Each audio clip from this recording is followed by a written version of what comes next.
Global Order. I'm Hindol Sengupta. We have done more than 1,400 videos on this platform.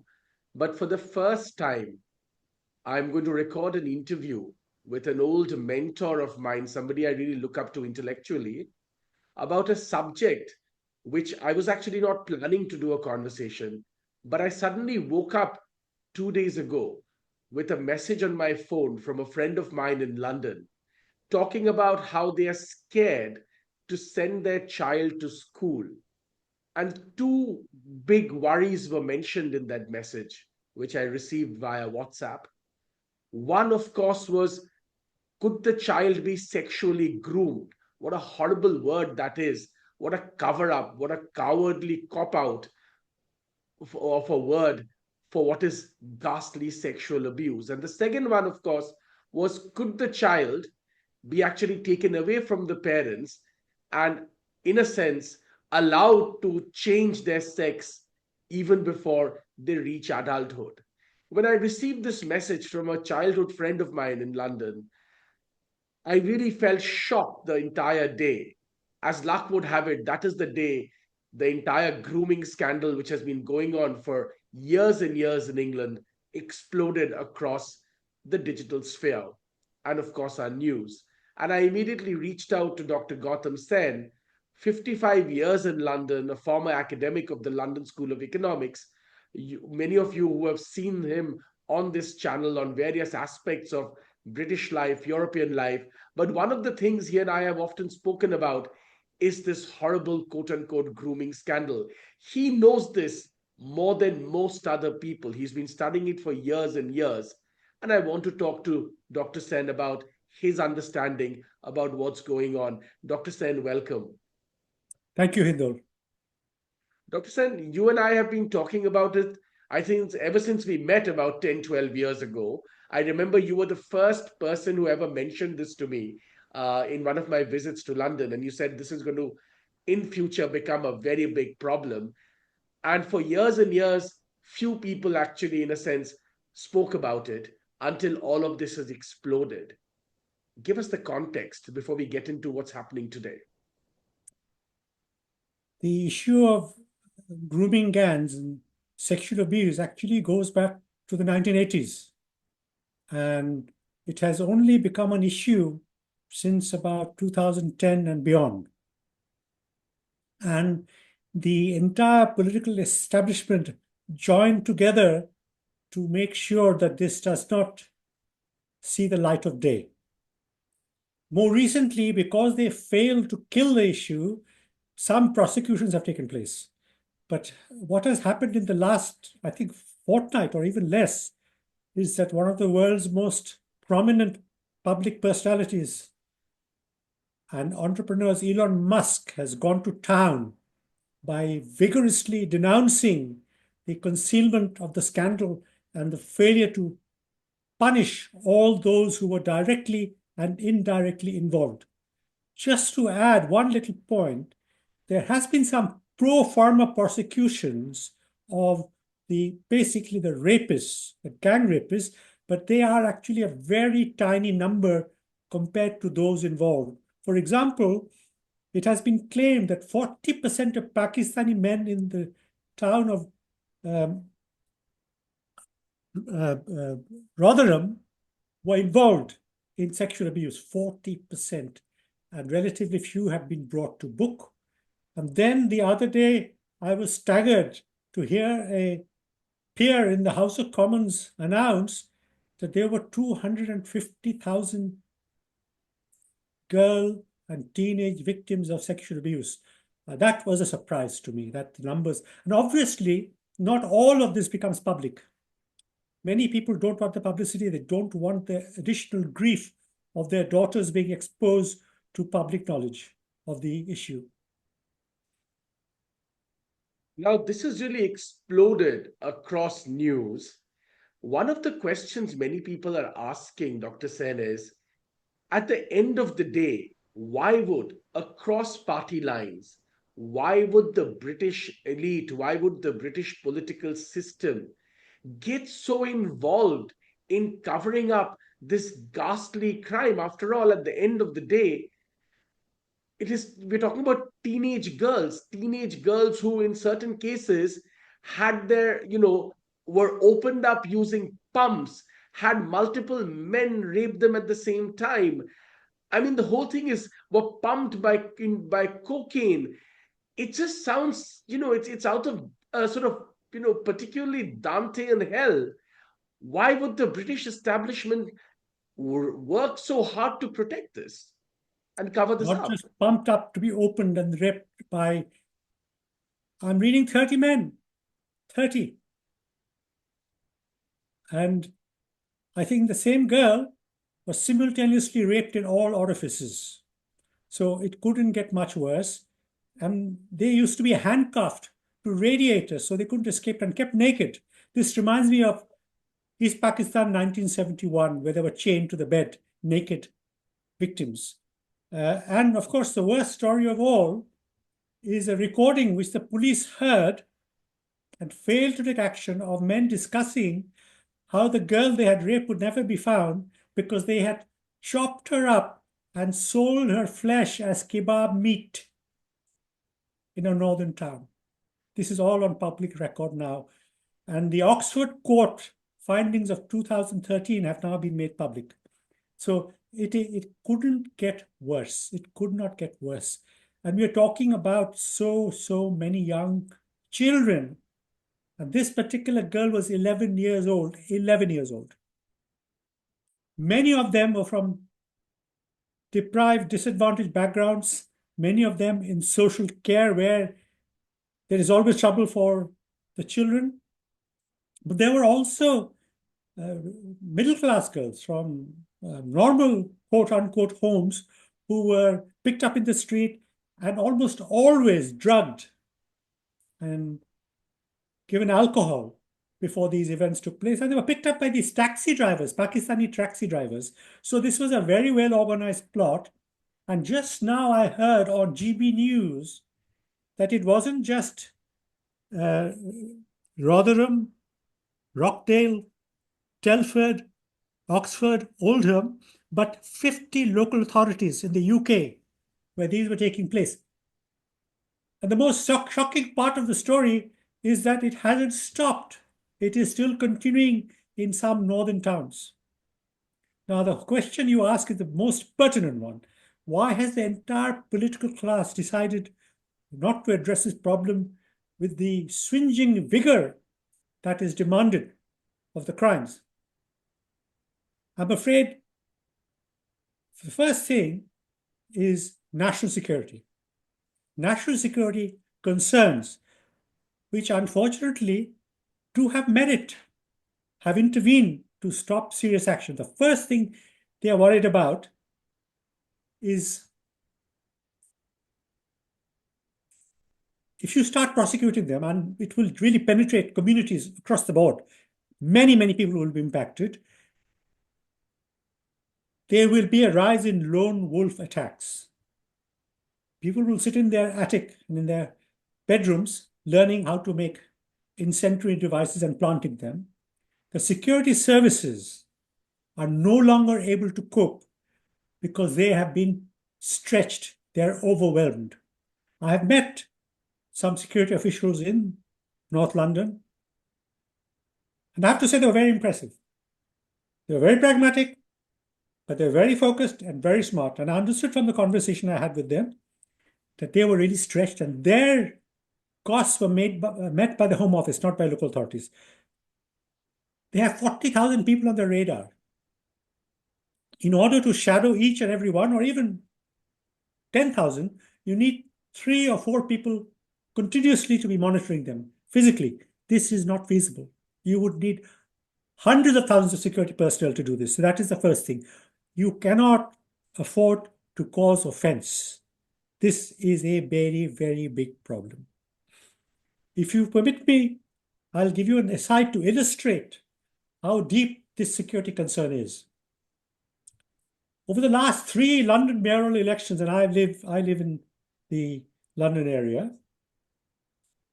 the Pakistani Sadiq Khan has won each time. He does it for popular base because there is a significant ethnic minority and South Asian and North African minority vote. But the other interesting phenomenon, which I pondered for a long time, was why did the Tory government put up very weak candidates, people who had no chance of winning? And then another person put himself forward as an independent, a former Tory minister called Rory Stewart, an Afghan war veteran, very articulate, very smart, and then suddenly he quietly withdrew from the race. And then I understood what was going on. Sadiq Khan was the candidate of both the Conservative Party and the Labour Party and the Liberal Democrats. They wanted him to win. Then you must ask why. We have to go back 20 years. When the IRA planted a bomb in the City of London, the financial heart of London, this was devastating. Not simply the cost of the bomb, the casualties, but the threat to the City of London, which generates 1/3 of total tax revenues. Very promptly, the British government bowed and signed the Friday Agreement for Northern Ireland in order to settle the dispute. They were so frightened of attacks on the City of London, which would have brought the British economy to its knees. This is why Sadiq Khan is the mayor of London. They wanted somebody who would be less likely to attract the hostile attention of terrorists. Sadiq Khan is one of the two most prominent lawyers to have defended terror suspects, which, of course, is the legal right of any solicitor to represent any client, and that is, in fact, enshrined in law.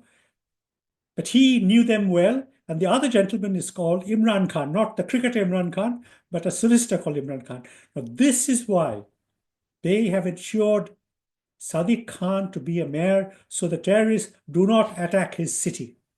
The same logic holds for these Pakistani gangs who have been running amok. You do not wish to cause offense. The second part of the story, which Indians will immediately understand. But before we go to the second part of the story, Dr. Sen, allow me to ask you one quick, sort of allied question. If we were to take a step back, the British nation has about what, 60 million people? A little bit more, yes. A little bit more, maybe. What percentage of the population are of Pakistani origin? Percentage, maybe 2%, 1%. 1%. 1%. 1%. Are you telling me that the entire British establishment is so petrified by this 1 percentage point of people of Pakistani origin that they do not mind this ghastly, unbelievably horrifying crime on young girl children for years and years? 1% of this population is responsible for 80% of all gang rapes. 80%. That's a big number. Secondly, actually, I have to say the total population of this particular religious dispensation is approximately 3.5%. But the size of the prison population of this dispensation, of this particular dispensation, is 18 to 19% of the prison population. So they constitute a very large number in relation to their population size. The cost of each prisoner is about £54,000. That is about 58 lakhs per year. Very, very costly business. And the prisons are overcrowded. And especially if 20% comes from a community which is 3.5%, 4%, you can understand the long and short of it. The other part of the story is this. 40,000 people on the radar, not all of them Pakistanis, but they all work together. They all imitate each other. So it is not simply Pakistanis, but others of this dispensation may participate. There have been Libyans, Somalis. You do not know who will. Sorry? Bangladeshis. Bangladeshis as well. So the government is understandably frightened. There is no answer to this problem. Bombs going off everywhere is much more consequential than sacrificing these poor, wretched white working class girls who do not have parenting, who do not have advocates. So they're much easier to sacrifice. This is a Some of the crude most and ghastly nasty stories, calculation. Dr. Sen. Some of the most ghastly stories, even as you talk about lack of parenting, which is, of course, a big problem. But some of the worst stories seem to be where actually fathers tracked down daughters and went to rescue them. And the police instead arrested the fathers, saying you're disturbing the peace. Yes, that is also indeed the case. Many parents have said that they have made representations to the police. Of course, there was one case which is very hard to believe. The police raided a home and found a 13-year-old girl full of drugs and alcohol, completely naked, with 6 adult men. They arrested the 13-year-old girl. So, where do you start and where do you stop with this scandal? The police are now saying, I'm hearing, that they were instructed politically.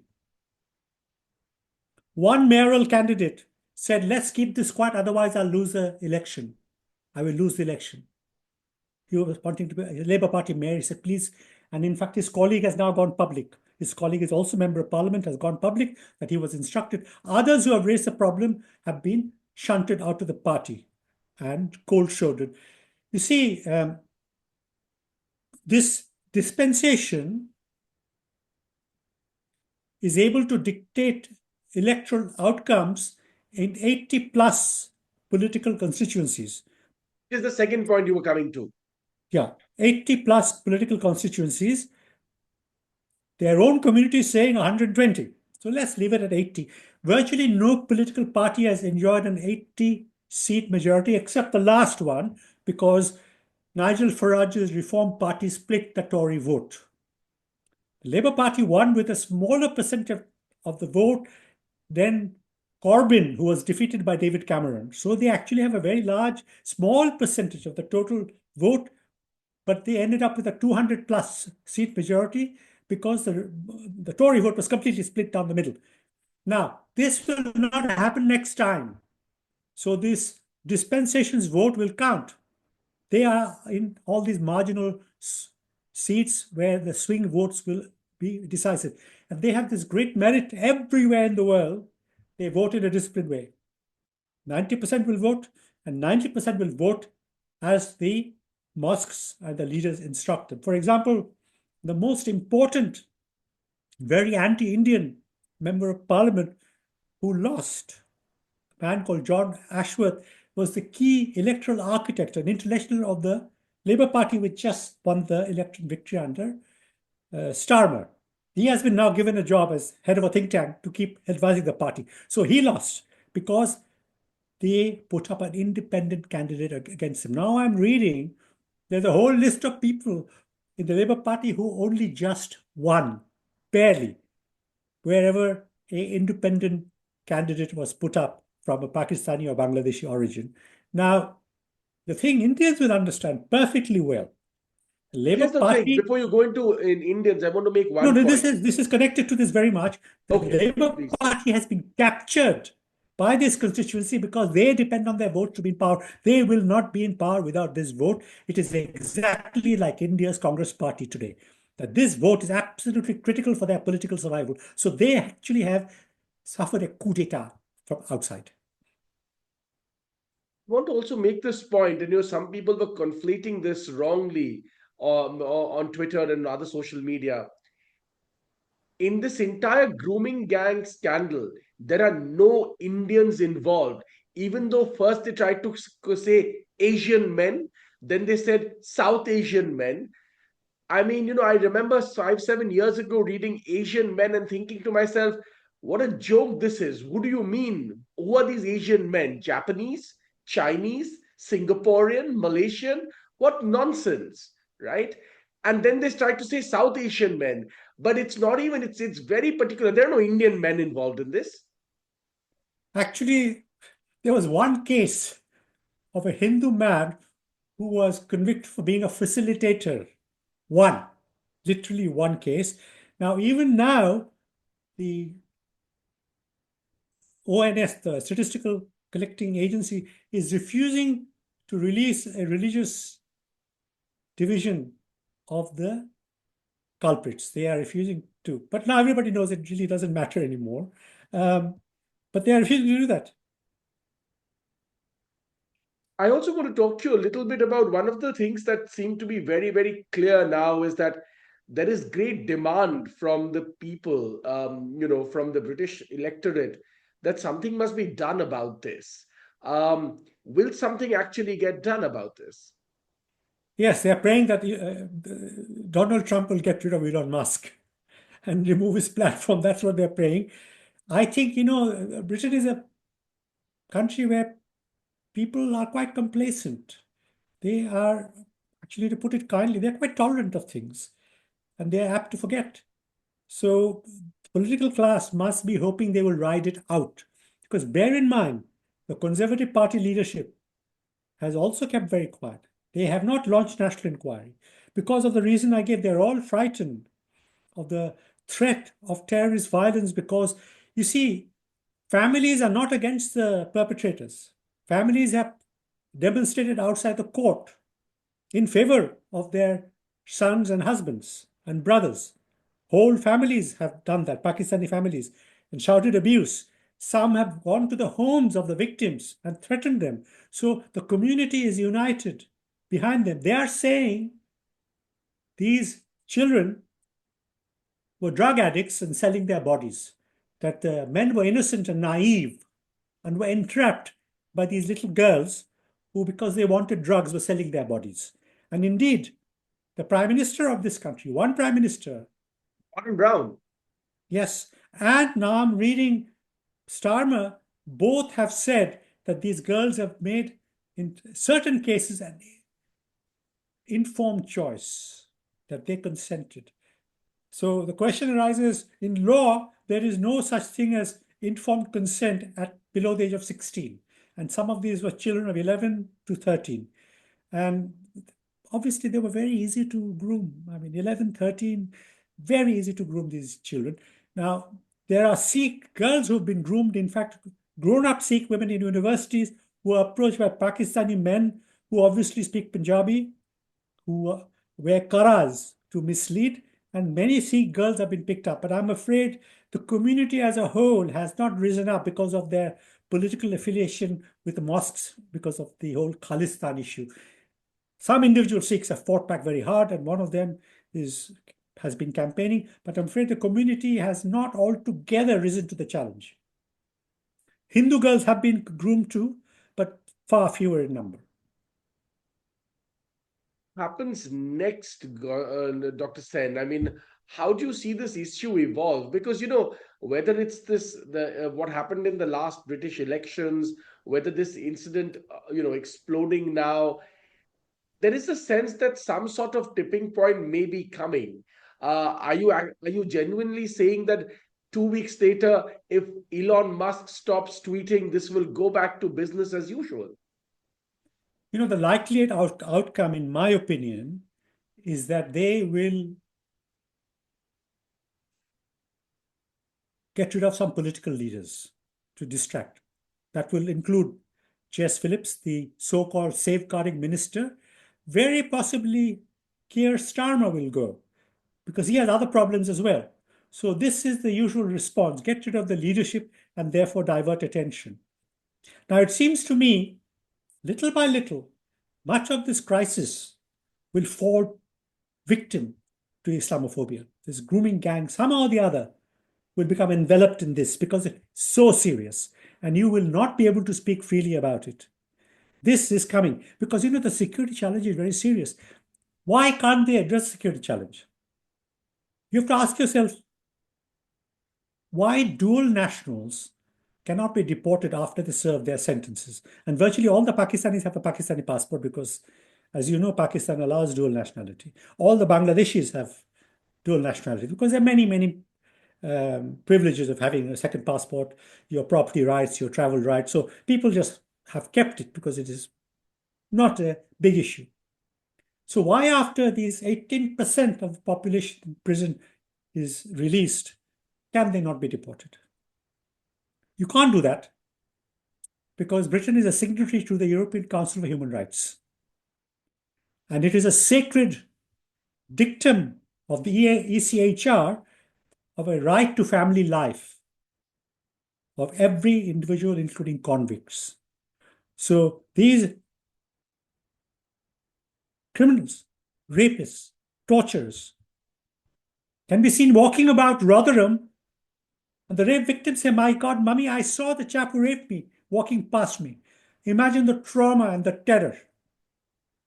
The court has also decreed in one case that the rapist is permitted to have visitation rights to see the child who is a product of rape. Yes, this rapist is allowed to visit his victim to see the child which was a product of the rape. This is where we have reached.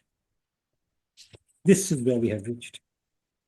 Dr. Sen, one of the most astounding thing is, and you know, fair enough, there could be protests, against the war in Gaza, so on and so forth.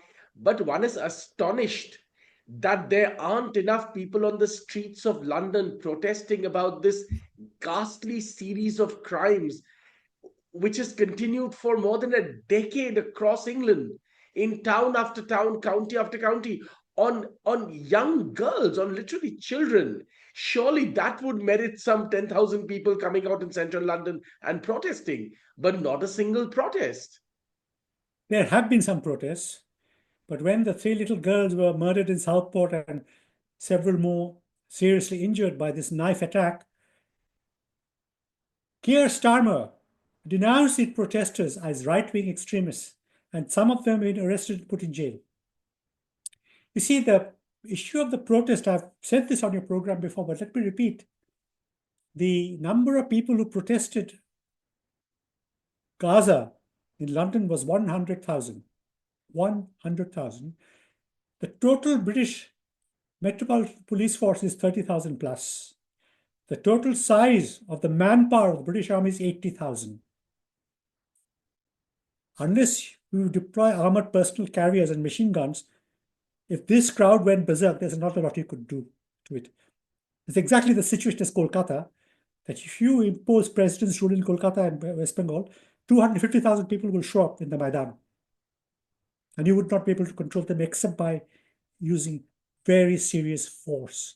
So same problem has happened over here, and the calculation is basically correct. There's not a lot you can do about it. And you cannot cope with scores of lone wolf bombers. See, one person killed 29 young people in Manchester, in the Manchester arena. One person with one bomb. Okay, there was some very big lapses of security because of the fear of causing offense, is woke socialization that do not question somebody of the ethnic minority carrying a rucksack and walking into the stadium. Though others had said, this fellow looks suspicious, the security guard decided, no, this would cause offense, and they let him walk in. One gentleman whose daughter was inside the stadium said, look here, this guy looks very suspect. So, this woke culture is also becoming a basis for extreme actions because people are frightened of taking action. So it is all a terrible admix that is now seizing the UK, and it is not over. It is not over. Much more will happen. Well, we began talking about the subject today with this astonishing number of 1%. And one must ask the question as we wrap up our conversation, Dr. Sen, if this is the situation that can happen in the UK with 1% of men of Pakistani origin, people of Pakistani origin, um, uh, in a sense, so terrifying the entire political class that abject criminals among them roam free and are not punished, then what will happen if the demographics change even a little bit? I saw this one tweet by a British journalist, Naomi Canton, of one particular incident where, a man of Pakistani origin had abused this very young girl for 9 years and then was given a sentence of 6 years. He served only about 2 years. Then the court said he should be deported. And lo behold, years later, he's still in England in the same community. He has not been deported. Deporting, as I've explained, is very difficult. The courts are complicit in this. But this 1% is very consequential. And Birmingham, which is the second city of the United Kingdom, has a one-third Pakistani Bangladeshi Muslim population, one-third. And the white population is 49%, because there are others, including Indians and West Indians.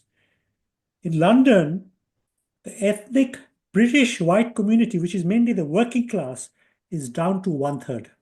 The ethnic white community of the great city of London is only one-third working class, British white. And the total white population, including Europeans like Polish, Romanian, and others, is nudging 50%. So London is 50% non-white and non-European. Now, these are significant because they do imply major cultural changes. Obviously, Hindus are not an issue. Sikhs are not an issue. In fact, the Hindu population in prisons is so small, there is no percentage figure. It is in the hundreds, or I think less than 1,000. And I bet you a lot of them are in there for financial fraud. In fact, there are more Buddhists in jail than Hindus. I think that's because of the Sri Lankan issue. Now, you have to ask one other question. Are the Pakistanis, Bangladeshis, Somalis, who are actually the biggest culprits in Spain, Sweden, Denmark, the figures are horrendous, committed by migrants from North Africa. Why are they apt to do this?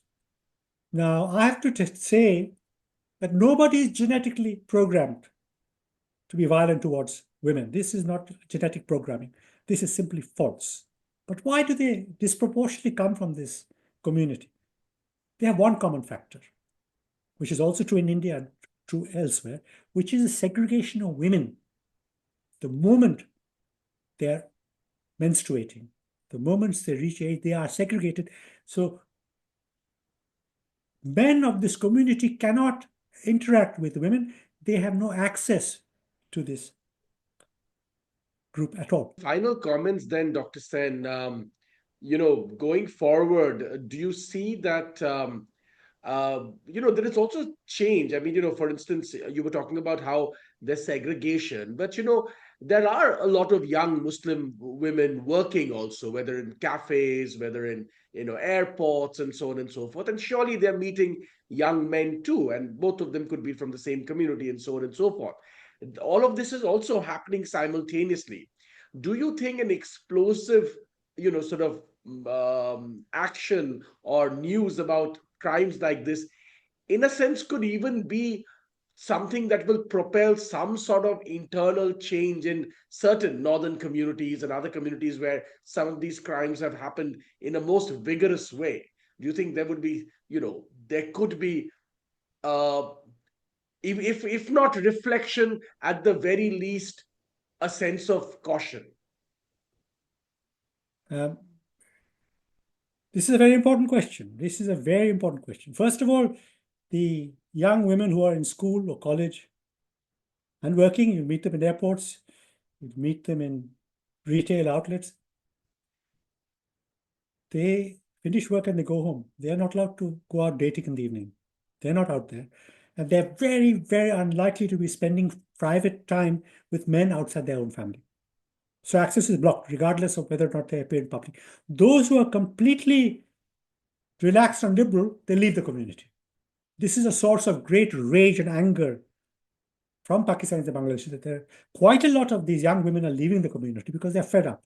They're fed up with the restrictions, fed up of being slapped around, beaten for not dressing properly, not wearing the hijab. So some of these are leaving, and this is actually a source of great anger. This will not change. The simple reason is the control of women and the socialization of children to constantly renew the faith is the singular strength of Islam. The renewal of the faith occurs through women and through mosques and madrasas. But if the women leave, the women are not observant, you are endangered. And they are openly saying so. From the religious leaders saying, if the women leave, and the people who understand it most of all are the Afghan Taliban. They've carried it to the most extreme extent. No educated women, and they never step outside the home. So their behavior is the model on which everybody else behaves to whatever degree they're able to do. Now, obviously, in Britain, it's difficult to have total control, and you do have to make a living, but they are still very controlled. So this control they will never give up. Only a few years ago, Dr. Sen, you will remember as a long-time resident of London, there used to be a very popular show called Mr. Khan, was it? Um, Yes, yes. if you remember, about this rather funny community leader in perhaps a northern town and his family and their sort of ways of grappling, and they were also from Pakistan in that show, grappling with adjusting to being British while trying to remain Pakistani. And one had thought, or many people thought, that this was the correct reflection of a process of assimilation, right, where different cultures come together and people create their own space. Now today, the crimes that are coming out, all this that's coming out, including the application of a sotto voce blasphemy law and so on and so forth, seems to be the opposite of what that show depicted. And almost that show seems like a romantic illusion in some senses. First, let me say that the program, I think it was called Khan something, was very good, very funny, Yes. very watchable program. You see, these are the forlorn attempts of the establishment cultural czars to insinuate this is the way you should live. This is an attempt to promote a kind of integration. Look at this is how you can live. This is not the reality of the community at all. And if you watch the BBC, which I never do now, I not for a year watch any BBC. If you watch the BBC, every time they interview a doctor, a general practitioner, GP, the person is wearing a hijab. You start thinking all the GPs in England are hijabi Pakistanis and from this dispensation. This is an attempt to show, hey, you can lead a normal life integrated. Look at the number of anchors in every television channel who are from this community. Again, an attempt to promote the idea that, look here, you can lead a normal integrated life. This is all forlorn attempts to change a society which is not going to change, which is totally resisted. And the greatest irony of these programs and these women appearing, particularly if they're not wearing a hijab, and quite a lot of these don't, it enrages the Pakistani men because this is what they hate most of all, their women leaving, because they know best of all, most of all, what happens to these liberated women. They will go and find a white British husband. And this enrages them knowing. I think this causes more harm to terror calculations than any other. Watching these liberated women simply drives these Pakistani and Bangladeshi men spare with rage. So this actually is a sad reflection of the total cultural misunderstanding of the British establishment. They have no clue. And I had an exchange on this. The distinguished professorial lawyer from Cambridge University, and he pooh-poohed and dismissed what I told him. This is actually 20 years ago. But I went for a debate with the Indian Deputy High Commissioner to Cambridge, and he simply dismissed what I said. Well, we can only hope that things will become better, and the England that we all knew and were fond of. Genuinely, I think even in the Blair years, this idea that there genuinely could be a global Britain and a global London did catch the fancy of many, many people around the world. But we're in very different times, of course, today, and we will have to wait and watch to see what happens in this ghastly, quote unquote, sexual abuse, falsely called grooming, case from here onwards. But things do look quite grim. Dr. Sen, thanks very Just much. one quick comment before we Yes, go. As a please. concluding remark, I wish earnestly in the new year and for the future safety for these girls because it is not over. I really do wish. And I would say to the wider community, don't depend on the courts and the police. You yourself have to protect your sisters, daughters, and community. Please, please, please. Now that you know, take extra steps to protect them. That's one. And secondly, what is never done, I applaud the security services. who don't actually always get a good press because they have been remarkably successful in interdicting countless terror assaults about which we have not heard. So these are the two sentiments I have. Thank you to the security service, MI5 particularly, but also the police intelligence services. But I pray that these girls are not harmed because this is so sad, very, very sad. No, this is true. I mean, the British police and Secret Service these days gets a bad name, and they are considered. I mean, I saw Elon Musk tweeting that, "Oh, you guys don't even have real guns there. We have real guns," and so on and so forth. But actually, the British, security services are very agile and very clever about these things. They've If been they're dealing allowed to with, do their job, if they're allowed to do their job. and they've been dealing with all of these things with, multicultural issues for a long, long, long time because of their colonial history. So there's a lot of institutional knowledge there. So yeah, I mean, I take that point completely. Well, we can only hope for the best. Thank you very much, Dr. Sen. Thanks once Thank you. again for your time. Thank you. Thank you.